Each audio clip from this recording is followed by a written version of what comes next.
Good evening po. Ito po yung ating ingredients sa ating dinner. May ingin po, may kikokuragen. Hiwain po lahat natin yung gulay, yung sibuyas, bawang, at yung chicken. Konti lang po ang ating gagamitin. Maglagay tayong bawang, sibuyas.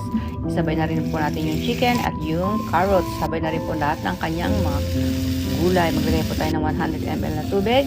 At yung nanganig, lagay po tayo sa soup. At yung sobrang kikokuragen, lagay po natin kalahating kamatis sa soup.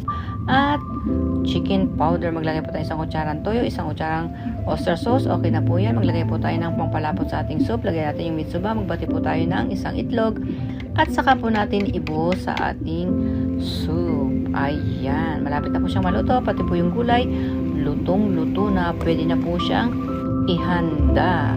Ayan na po, lagyan po natin siya ng sesame oil, pampabango, mag-air fry po tayo ng fried chicken at yung daikon. Yan po ang ating ilalagay na suka.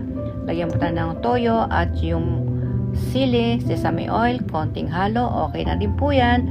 At ito na po yung ating karage. At naglagay rin po ako ng 2 kamatis at yung ating ginawang macaroni salad. At ito na po yung ating soup. Sana po nagustuhan niyo po ang ating soup ngayon. Mahilig po kasi yung aking anak sa itlog na soup. At ito na po yung aming dinner. Maraming pong salamat. God bless. See you tomorrow night. Bye-bye.